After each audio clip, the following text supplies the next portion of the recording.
আমার বিশ্ব নবীর জন্ম হলো যেদিন মক্কায়, সেই তারিখটা কিন্তু আজকের তারিখ। আলহামদুলিল্লাহ বলুন, আর একটু আসতে বলুন, একটু মহব্বত দিয়ে বলুন, একটু বাপ বেটা মিলে বলুন।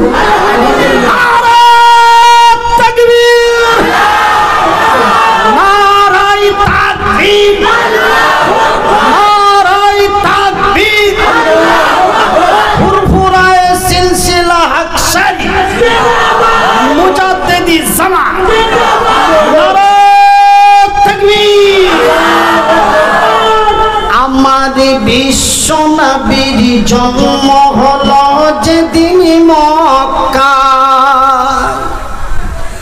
আলোকিত হলো সিঙ্গাপুর, সোনালা বলবেন না, আলোকিত হলো সিংহাসন সিরিয়ায়, আমার বিশ্ব নবীর জন্ম হলো যেদিন মক্কায়।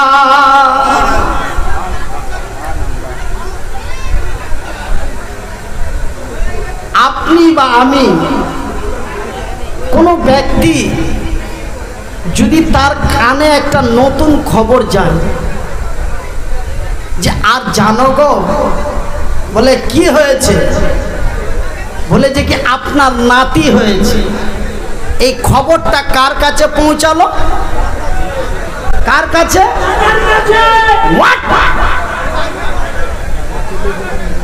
তেনার দাদুর কাছে পৌঁছালো, আব্দুল মুত্তালিবের কাছে। আর জানো তোমার পোতা হয়েছে, নাতি হয়েছে। সে কত আনন্দে আনন্দিত। এ তাহার দাদু সংবাদে পেল, এ বাড়ির পানে দৌড়ে এলো। যখনই সংবাদটা পেল যে আর জানো আব্দুল মুত্তালিব তোমার পোতা হয়েছে, মানে ছেলের ছেলে হয়েছে, এ তাহারে দাদু সংবাদে পেল, এ বাড়ির পানে দৌড়ে এলো। এসে দেখে তাহারে বাবা নাই রে বাবা, মানে নবী মুহাম্মাদের বাবা নেই এবং আব্দুল মুত্তালিবের ছেলে নেই। তার মানে আমার রসুল কি জানা নেই? আমার রসুল কি এতিম। এই জন্য তিনি তার মনের আনন্দ নিয়ে আবার দুঃখ প্রকাশিত। এ তাহারে দাদু সংবাদে পেল, এ বাড়ির পানে দৌড়ে এলো। এসে দেখে তাহারে বাবা নাই রে বাবা, আর তাহারে বাবা নাই রে বাবা, অন্তর দুঃখায়, আমার বিশ্ব নবীর জন্ম হলো যেদিন মক্কায়, আলোকিত হলো সিংহাসন সিরিয়ায়। আমার রসুল ছিলেন ইয়াতিম, আর আমার আল্লাহ আমার রসুলকে করেছিলেন ইয়াতিমের সর্দার। আর আমি মনিরউদ্দিন বক্তব্য দিচ্ছি, আমি মনিরউদ্দিন পশ্চিমবঙ্গের অনাথের পিতা, আমি ইয়াতিমের বাপ। আপনারা যদি আমার ইয়াতিমখানা দেখতে চান, আপনাদের যাদের কাছে অ্যান্ড্রয়েড মোবাইল আছে, বড় মোবাইল, আপনারা শুধু কয়েকটা অক্ষর ইউটিউবে বা গুগলে যে সার্চ করুন, ঠিক আমি ইয়াতিমের বাবা কিনা আপনারা অনলাইনে সার্চ করে পেয়ে যাবেন। এ তাহারে দাদু সংবাদ পেল, এ বাড়ির দিকে দৌড়ে এলো। এসে দেখে তাহারে বাবা নাই রে বাবা, আর তাহারে বাবা নাই রে বাবা, অন্তর দুঃখায়, আমার বিশ্ব নবীর জন্ম হলো যেদিন মক্কায়, আলোকিত হলো সিংহাসন সিরিয়ায়, আমার বিশ্ব নবীর জন্ম হলো যেদিন মক্কায়। আমার নবীর দাদু আব্দুল মুত্তালিব তার নাতি পুতারে কোলে লইয়া মক্কা নগরে হেঁটে হেঁটে বলে, কে আসো গো আমার নবীর দুধ মা হবে, কে আসো গো আমার পুতা আর আমার নাতির দুধ মা হবে। কিন্তু বাজান রে, আমার রাসূলকে কেউ নিতে চায় না। কেন না? এই জন্য আমার নবীকে নিতে চায় না, আমার নবীর যেন বাবা নেই। এতিম বলে, বাবা হারা সন্তান বলে কোনো মহিলা নিতে চায় না। কিন্তু একজন আল্লাহ ওয়ালি, আল্লাহর জান্নাতি মহিলা, নাম তার মা হালিমা, হাত দুটি বাড়িয়ে দিয়ে বলে, আমি নবী মুহাম্মাদের দুধ মা হব এবং আমি তারে লইয়া লালন পালন করব। এই আনন্দে আনন্দিত হয়ে মহব্বতের হাতটা বাড়িয়ে দিয়ে আমার রাসূল দয়ার হাবিবকে বুকে জড়িয়ে ধরলেন। কিন্তু কিছু শ্রেণীর কুটনি মহিলারা, আমাদের উত্তরবঙ্গে কুটনি বলে যেই মহিলাগুলি এক অন্যের মঙ্গল দেখতে পারে না, এমন মহিলা আপনাদের দিকে আছে? আছে গো? তা আলহামদুলিল্লাহ বলেন। আপনাদের দিকে আর আমাদের দিকে একই। তো ওই মক্কা নগরেও এমন কিছু মহিলা ছিল, যখনই মা হালিমা আমার রাসূলকে বুকে জড়িয়ে ধরলেন, কিছু মহিলারা ব্যঙ্গ করে তালি দিচ্ছে আর রহস্য করে মা হালিমাকে কটূক্তি করছে। কি রে পাগলি হালিমা, মক্কার মাটিতে আর কোনো সন্তান পালি না, যার বাবা নেই তাকেই নিলি। কিন্তু দেখুন আমার আল্লাহর কারিশমা, ছোট্টবেলায় আমার মা আমাকে আমাদের মালদার লোকাল ভাষা দিয়ে, আমাদের উত্তরবঙ্গের লোকাল ভাষা দিয়ে, আঞ্চলিক ভাষা দিয়ে মা আমাকে সান্ত্বনা দিয়ে বলতো, যারে করে হেলা ফেলা, মানে নরমাল বেকার, হাত নেই ঠ্যাং নেই পা নেই, তার কোনো দাম নেই। বুঝা যাচ্ছে? তো আমাদের দিকে, আমাদের মুর্শিদাবাদ এবং মালদা, উত্তর দক্ষিণ দিনাজপুর, এই 3-4টা ডিস্ট্রিক্টে একটা ভাষা আছে, যাকে করে হেলা ফেলা সেই হয় মানিক কেলা। যাকে তোমরা ভল্টু ভল্টু করছিলে, সেই ভল্টু আজকে শেয়ার হয়ে বসে আছে, মানে যাকে ব্যঙ্গ করো। তো মা হালিমা আমার রাসূলকে নেওয়ার জন্য কিছু মহিলা ব্যঙ্গ করলো, কিন্তু দেখেও না আল্লাহর কারিশমা, মা হালিমা যখন আমার নবীকে বুকে জড়িয়ে ধরলেন, শুধু মা হালিমার বাড়ি নয়, সারা মক্কা মদিনার মাটিতে আল্লাহর বরকত নাজিল হয়ে গেল। আরেকটু আস্তে বলুন, একটু সবাই বলুন, নারে তাকবীর, নারে তাকবীর, ফুরফুরায়ে সিলসিলা শরীফ, নারে তাকবীর। যেই গাছে খেজুর ধরতো না, সেই গাছে খেজুর ধরতে লাগলো। যেই উটের দুধ হচ্ছিল 2 কিলো, সেই উটের দুধ হয়ে গেল 5 কিলো। সুবহানাল্লাহ বলেন, আল্লাহু আকবার। খবরদার উল্টু ভল্টু সেন্টু মন্টু করে ব্যঙ্গ করো না। আজকে যারা ব্যঙ্গ করছো, একদিন তারা স্যার বলতে হতে পারে। আমার আল্লাহ তার পবিত্র কোরআনে বলছেন, অত ইসমান তাশা অত জিল্লমান তাশা বিয়াদিকাল খায়র। আমি আল্লাহ যারে চাই তারে দি, উঁচু জায়গা থেকে নিচুতে নামাতে পারি, নিচু জায়গা থেকে সিংহাসনে বসাতে পারি। আমার নাম আল্লাহ। জোরে বলুন, আস্তে বলুন। এ নিয়ে গেলেন মা হালিমা, এ সবাই তারে মারে তানা। এ নিয়ে গেলেন মা হালিমা, সবাই তারে মারে তানা।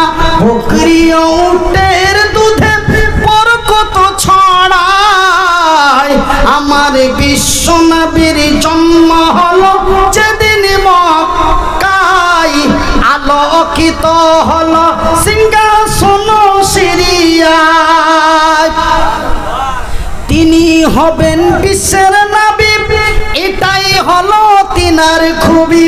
তিনি হবেন বিশ্বের নবী, এটাই হলো তিনার খুবই। রাহমাতুল লিল আলামিন, রাহমাতুল লিল আলামিন, এটাই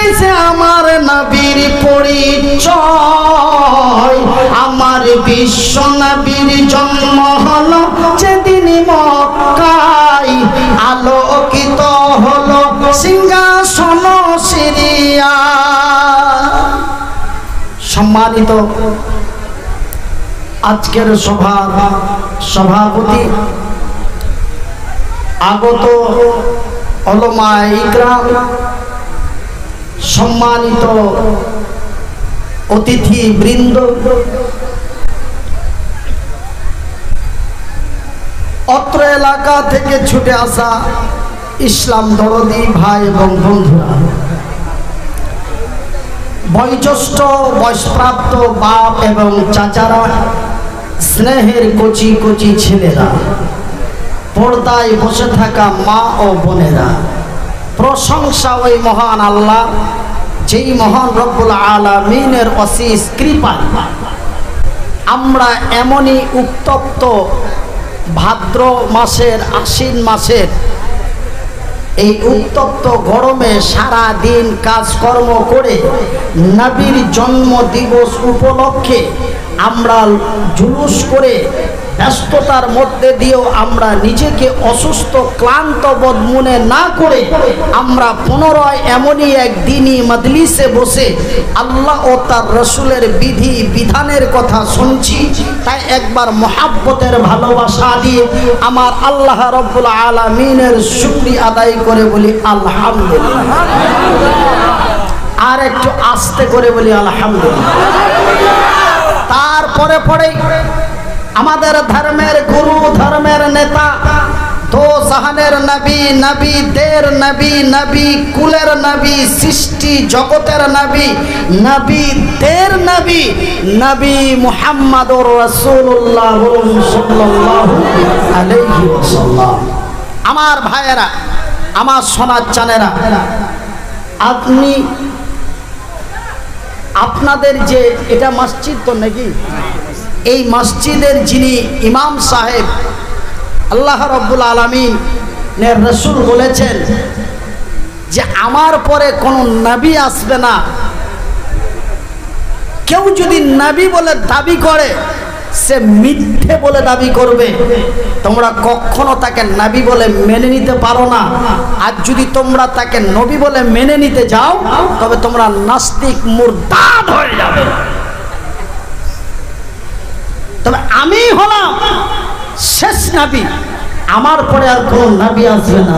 তবে সোনারা, খোকারা, বাবুরা, দাদুরা, এই যে মসজিদের ইমামগুলি, এই দাড়িওয়ালা আলেমগুলি, এদেরকে আমি রেখে গেলাম, এদেরকে ফলো করে চলিও। এরা হচ্ছে আমার ওয়ারিস, আমি ওয়ারিস হিসাবে এদেরকে রেখে গেলাম, এদেরকে টার্গেট করে চলিও। এই জন্য আমাদেরকে বলা হয়েছে ওয়ারাসাতুল আম্বিয়া।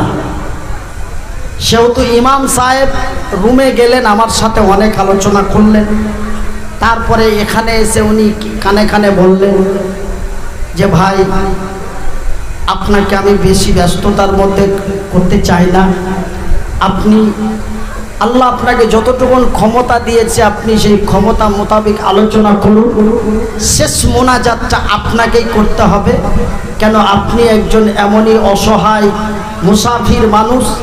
আল্লাহর রসুল বলেছেন, বুখারী শরীফের হাদিস, নবী বলেছেন আল্লাহর আকাশের নিচে জমিনের উপরে তিনজন ব্যক্তির বা তিন শ্রেণী বা তিন প্রকার বা তিনজন ব্যক্তির দোয়া মাবুদের দরবারে গ্যারান্টি কবুল হয়।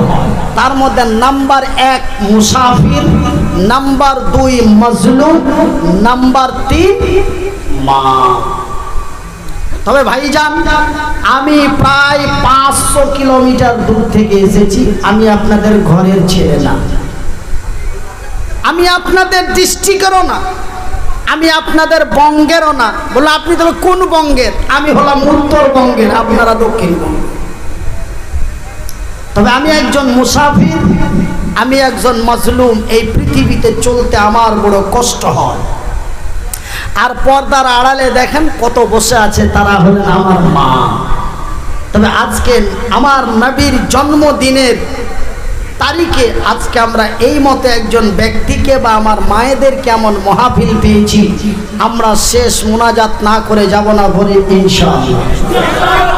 বেশি কথা বলে আপনাদের সময় নষ্ট করে লং টাইম ধরে নিয়ে থাকবো না, এটা বিশ্বাস রাখুন। কেন আপনাদের একদিন, কিন্তু আমার মতো ছেলেটা প্রতিদিন।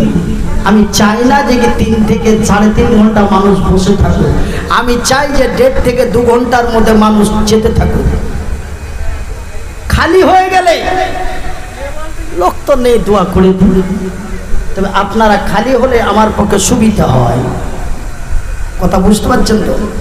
তো সেহেতু আপনারা ভাববেন না যে হুজুর মাইক পেয়েছে না জানি কতক্ষণ চালিয়ে যাবে, এটা মনে করবেন না। তো ভাইজান, আপনারা শুধু আমার দোয়াটা নেবেন না, আজকে অনেকেই কচি কচি বাচ্চারা আছেন, তারপরে মুরবি বাবারা আছেন, আপনাদেরও দোয়া আল্লাহ কবুল করবে। গভীর রাত্রে আপনারা আমাকে রুমে যেয়ে বললেন, হুজুর আপনি ওই ওয়াজটা একটু করবেন। কোন ওয়াজটা? তো আপনার মায়ের ওয়াজটা করবেন। আমি মুচকি দিয়ে হাসলাম, হায়রে মা! আর মায়ের কথা আল্লাহর কোরআন এবং রাসূলের হাদিসে কত না জায়গায় উল্লেখিত হয়েছে। তো ভাইজান, যে মায়ের কথা আপনারা আমার কাছ থেকে শুনতে চেয়েছেন, সেই মা আমাকে ওই ছোটবেলায় বলেছিল, যারে করে হেলা ফেলা সেই হয় চিনি কেলা, টেনশন করিস না, আমি তোর মা, তোর জন্য দোয়া করব, তুই বড় কল্যাণ হবে।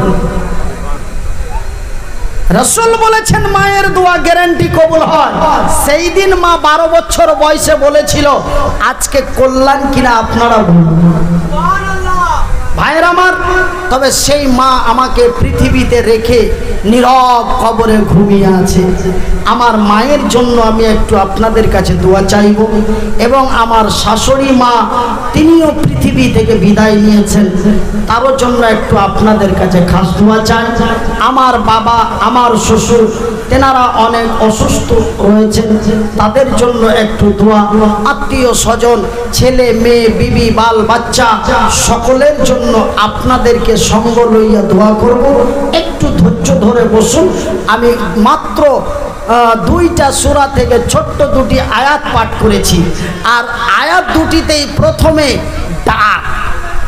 আমি আমার বাংলা ভাষা বলে, ভাই ভাই আসেন।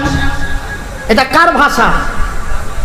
এটা কার ভাষা? এটা আমার বাংলার ভাষা, আমার ভাষা। কিন্তু আমার আল্লাহ এইভাবেই ডাক দিচ্ছেন, তিনি তার ভাষা দিয়ে। বিসমিল্লাহির রহমানির রহিম। ইয়া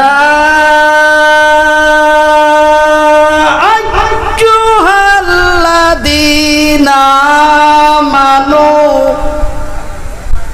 কু আনফুসাকুম ওয়া আহলিকুম নারা। ভাই গো, আমি আব্দুর রহিমকে ডাকি, আব্দুল করিমকে ডাকি, আব্দুর রহমানকে ডাকি, ভাই বলে ডাকি, দাদু বলে ডাকি, চাচা বলে ডাকি, ডাকি না?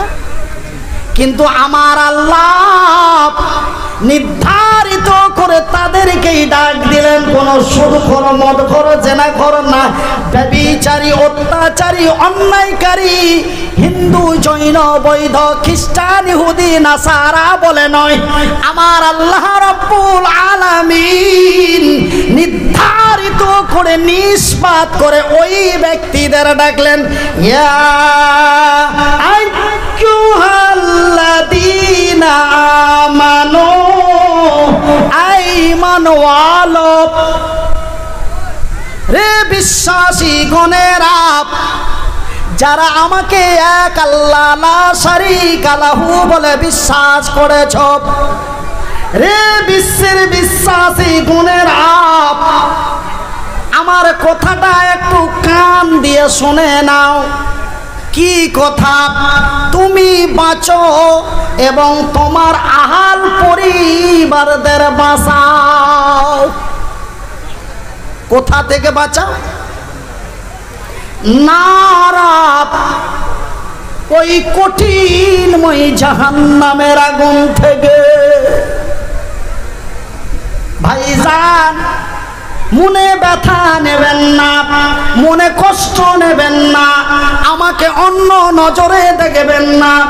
আজকে যারা চিৎকার করে নবীর মহব্বতে স্লোগান দিয়েছেন, আসর জোহরের নামাজ কয়জন পড়েছেন হাত তুলে একবার দেখাবে।